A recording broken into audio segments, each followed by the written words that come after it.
بسم الله الرحمن الرحيم الحمد لله رب العالمين والصلاة والسلام على خير خلقه محمد وعلى آله وأصحابه الكرام وتابعيهم بإحسان إلى يوم الدين. ربنا أرنا الحق حقا وارزقنا اتباعه وأرنا الباطل باطلا وارزقنا اجتنابه. ربنا آتنا في الدنيا حسنة وفي الآخرة حسنة وقنا عذاب النار. برزان وخوشوستان لخزمت كتابي نيابي طريق الهجرتين وباب السعادتين باسي أوه كارانما نكر كواءك لإنسان مسلمان صبر قري وآرام بقري وخوي لقناها كان دور خاتو فرموي ابن القيم رضا ورحمة خايلة بده هو كارهن بوي واب كان لإنسان صبر قري آرام قري دور كيوتو لقناها كان يكم بزانك أم قناهانا كان قبيح وبيسن دوهم حيابك وشرمك لخوا جل جلاله. سيهم مراعاة نعمتك إخوابك بسرية وشك قناها كان نعمتك لسر إنسان لا أبا شوارم لخواب ترسي بينجم محبتي خوايها بششم شرفي نفسه برزي نفسي خويها ونفسي خوي ببارزه حوتم بزانك هيج قناهك ني عاقبتي خرابي نبي هشتم دانا أمر لخزمتنا أفرمي إنسان شنك أملي كم بي أو عند قناهي كم تربي چنه عملی بجیان کمتر به گناهی کمتر ابی افرمی ابی بزنه که زور بسریعی لیره ام ایره بجئه الله اروا بالضبط هو کسی گویا بچه ناو لادیه کوا کسر اکاب لادیه هر خوی ایو درچه و کو سیران اگ آوها چیت سیران و تو بقریت و هر اونده حتی و کو انسان عملی کمتر به گناهی کمتر ابی فرمي پیغمبریان صلى الله عليه وآله وسلم فرميت يا أم دنيا وأم هم جمال وجواني دنيا كأيبينن بالضبط وكو كسيكي ماندو وها لجير سيبري دارك هلق شي توزي راك شي توزي لبناوي أوي كمك إسراحتي كاتو بروا چنك أو ما وكما هراوان دي أي ترجيان بجيه هلدو كوتاي بيه جاء إنسان أقرب من نظر وسير كابن القيم أفرمي رضا ورحمة خواهي بيه حريص أبي لسر أوي هيج كاتيكي بفيرون ندا وكاتكاني لقناها سرف نكا نو يمين دانا أفرمي آقاد ليه بيه زور خوري زور خواردنوي زور پوشي جلو برق زور خوتن زور تيكلاوي خلق همو أمانة وهاد لي أكن كا لقناها ونزيك تخنوا چنك زياتر لو زورانه خود بپاريزي او انده زياتر صبر اقري و آرام ابي و بهيز ابي لبرانبر با گناها كان افرمي زورك لگناها كان هو كاركي زور خوري انسانه وهاي لي اكا طماعي اكا پلاماري زياتر ادا زور خواردنوي زور خوتني اما انا هموي تأثير كان زور تيكلاوي لقل خلقا اما مسلمان تيكلاوي لقل خلقا بلا بهموش تيك سنوري خوي هبه هموش تيك ياسي بودان رابه بوي أفرمي أمشت زوراني كرد ورده وهاي لي أكاكا لقناها كانوا نزيك أكيوتو أقر كم يشي كردوا كم يخوارد بوشاكي كم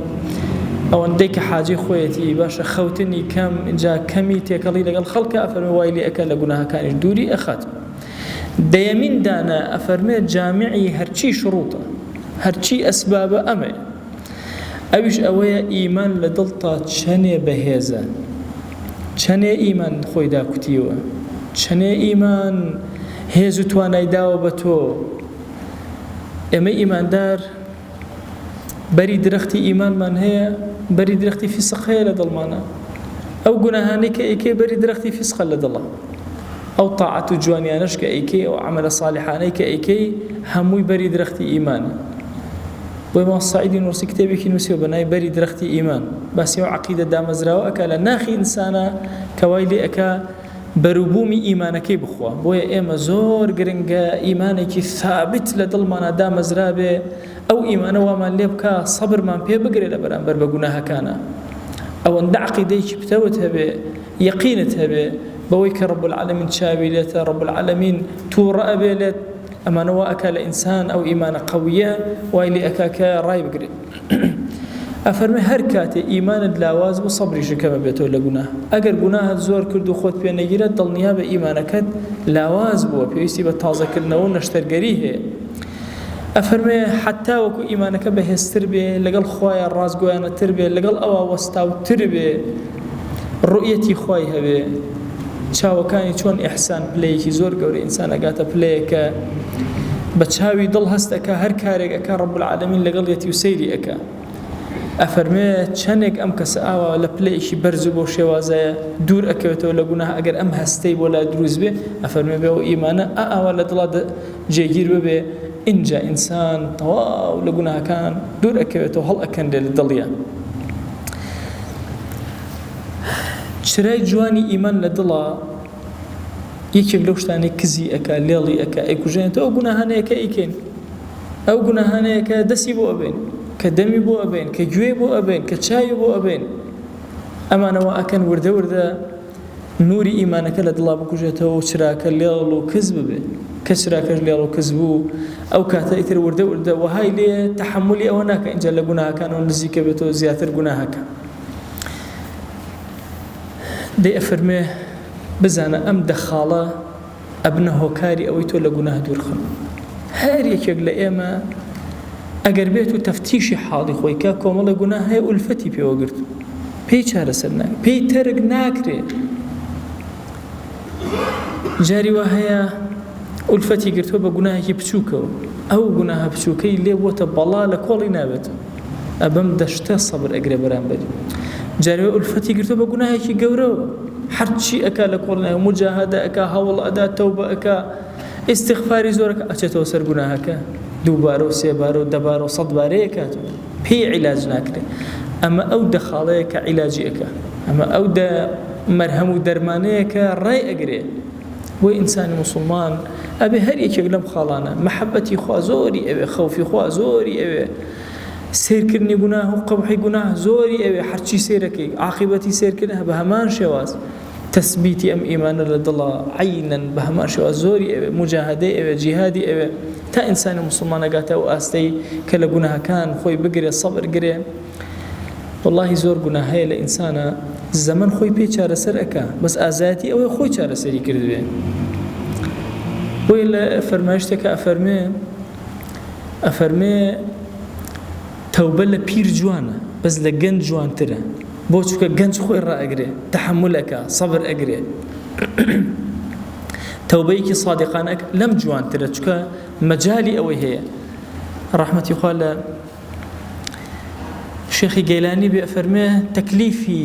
تەواضع لە کەسێ ناکرێت کە هیچی نییە کە هیچی نییە تەواضعی چی بکە هەر خۆی لە تەواضع ئەژی کەسێک کە ئەکرێت تەکەبوری هەبێ پێی ئەڵێن تەواضع هەبێ بۆیە ئەم خەتابارەیە کە ئینسان تێ ئەکەوێ هەر یەکە بە شێوازێ ئیتر هەندێک لە گوناهەکان معنەوین لە دڵان هەنێک ئاشکران لە ئینسانە مهم ئینسان لەناو ئەم هەموو گوناهەیە ئەبێ زۆر ئاگای لێبێ ئەبێ سەبرگە ئەبێ مجاهدەکە ئەمە ئەو جیهادە گەورەیە کە تۆ ئەیکەی لەگەڵ نەفسی خۆتە ئەجەنگی دەی لە گوناهەکەی دوورەخەیتەوە ئەتخاتەوە ناو گوناهەکە هەوڵ ئەدەی ئەمە نەفسی لەوامەیە لۆمەی خۆتە کەیت و سەرزەنشتی ئەەکەی حتا ئینسان لەناو ئەم ململانەیە بێ لەگەڵ نەفسی خۆیە لە گوناه خۆی بگرێتەوە ئولفەت نەگرێ بە گوناه و بەلایەوە ئاسایی بێ غەیبەتکە گوێ نەداتێ نەزەرکە گوێ نەداتێ ئەوە زۆر خەتەرە هەر یەکێک لەوانەی کرد و دڵی تەزی حتا دڵت بتەزێتەوە لە خەیرە حتا هەست بە ئازارکەی تۆ لە چارەسەرایی و لە سەلامەتیایی کەی هەستە بە ئازار نەکرد کە گوناهت کرد ئیتر ئەو کاتە عیلاجی زۆر قورسە بێ بۆیە هەر یەکێک لە ئێمە بەینە ئەبێ بەسەر خۆیان بچێتەوە سەیری گوناهەکانی کە ئاشکرا پەنهان گوناهەکانی ناودڵ گوناهەکانی جەوارحی ظاهری چەند دانت کردووە چیت کردووە چۆن ئەم لاشەیە دەڕزاندووە چۆنت سەرف کرد هەمووی حسابات لەگەڵ خۆتە و ئەم ڕێگانە بگرینە بەر لەعەل ڕەب العالەمین دەروی خێرمان لێ ئەکاتەوە و لەم جەنگ و جیهادە لەگەڵ شەیطانە زاڵمان ئەکا بەسەریە خوای گیان ئێمە هاتوێن تێیشێک لە ماڵەکانی تۆ بە ئومێدی ئەوەی ڕەحمەتی خۆت بەسەرمانە ببارێنی بە ئومێدی ئەوەی نێوچەوانمان بگری بۆ خێر یا ڕەبی خوایە داوات لێ ئەکەین بە ڕەحمەت و بەزەی خۆت بمان خەرە سەر خەیر خۆتمان خەرە سەر تاعەت گوناه لە دڵمانە ناشیرین کە لە دڵمانە هەڵی کەنە یا ڕەب العالەمین خوای چێژی گوناهەکان لە دڵمانە مەهێڵە یا ڕەب العالەمین دڵمان پاک کەرەوە دڵمان صاف کەرەوە یا ئیلاهی ئێمە هەژدە ڕۆژە بۆ تۆ بە ڕۆژوو ئەبین بە ئومێدی ئەوەی دڵەکانمان ساغ و صاف بێتەوە بۆ تۆ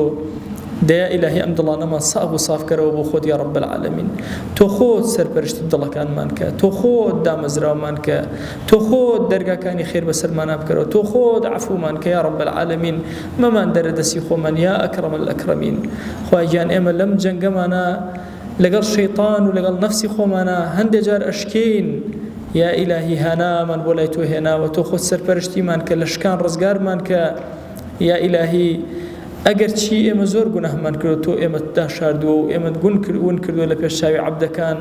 یا ئیلاهی هاوار بۆ لای تۆ ئەهێنین ئەم ڕەمەزانە بەسەرمانە تێنەپەڕێ ئیلا لە تەواوی گوناهەکانمان بورابی خوای لە تەواوی گوناهەکانمان ببورە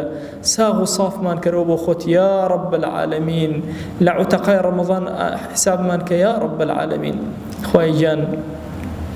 داوان لێ ئەکەین بە ناوی جوانت بە صیفەتی بەرزت بە ئیسمی عەظەمت لەسەر ئەم دینداریە دامەزراومان کە عاقبەتمان پڕخێر کە لەم دنیای دەرمان مەکە بە ئیمانەوە نەبێ لەم دنیای دەرمان مەکە بە شایەتومانەوە نەبێ